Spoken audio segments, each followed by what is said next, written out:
You know that feeling, right? That sudden jolt of panic over something that, when you look back, was, well, nothing?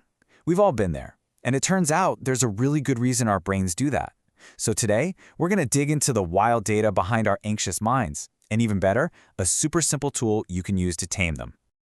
Okay, let's start with this number, because it's the key to everything: 94%. According to studies on anxiety, that's the percentage of things we worry about that never actually happen. Just let that sink in. That is a truly terrible success rate for our brain's prediction department. I love this way of thinking about it. Imagine your mind is a weather forecaster that gets it wrong 19 out of 20 times. You would never ever pack an umbrella based on that forecast, right? And yet every single day, we let that same unreliable forecaster control how we feel. And here's what that looks like in real life. You get a simple email notification from your boss, and bam, your heart starts racing. Your brain doesn't see a few lines of text. No, it sees a threat. It literally sees a modern-day saber-toothed tiger about to pounce. So what on earth is going on here? All right, let's actually dig into the numbers behind this, because this isn't just a vague feeling. It's backed up by some pretty eye-opening data that shows the huge gap between what we fear and what's real. So check this out. This chart really puts it into perspective. Say you have one big worry every single day. That's 365 worries a year.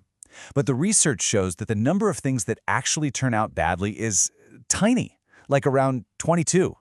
All that stress, all that anxiety, it lives in that massive empty space between the two bars. So why? Why is our brain so terrible at this? Well, the answer has a pretty cool name. It's called the smoke alarm problem. Think about your anxiety like a smoke alarm in your house. Its main job is to keep you safe from fire. And honestly, it's way better for it to go off when you just burn some toast than for it to miss a real fire. So, it's a feature, not a bug. The only problem is our internal alarm is set to be, well, extremely sensitive. And here's why.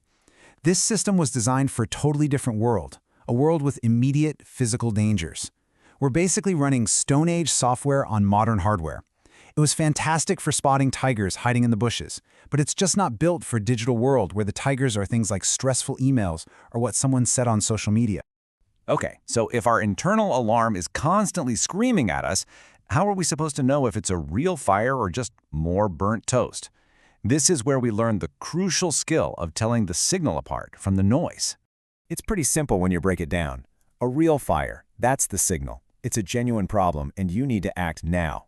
But most of our anxiety, that whole 94%, that's the noise. That's the burnt toast. Sure, it stinks, the alarm is blaring and it feels super urgent, but there's no actual danger. The real skill is learning to calmly say, burnt toast again, turn off the alarm, and just open a window. Now, that all sounds great in theory, but how do you actually do that when you're in the middle of a panic? Well, that brings us to a really simple, really practical tool you can use right away. It's called the circle of control. The whole point of the circle of control is to help you filter out all that useless burnt toast noise. That way, you can stop wasting energy and focus on the things that you can actually do something about. Here's how it works. Just 4 simple steps. First, you have to name the worry. Get specific. Then, you ask the most important question. Is this actually in my control? If the answer is no, your job is to consciously try to let it go. And yeah, that's hard, I know, but it's so important. If the answer is yes, then you stop worrying and start acting. Just identify one tiny little thing you can do right now. So what's usually outside our circle? Well, all the big stuff, right? You can't change the past or the future. You can't control the weather or what other people think about you. Worrying about these things is literally like shouting at the rain. It changes absolutely nothing, and it just leaves you soaking wet and exhausted. So what's the payoff? What actually happens when you start using this filter consistently? Well, the results can be pretty amazing. It's all about shrinking that tiger back down to its real size. This is where the magic happens. The moment you shift your focus from that huge, scary, uncontrollable noise to one small, controllable action, the threat just deflates.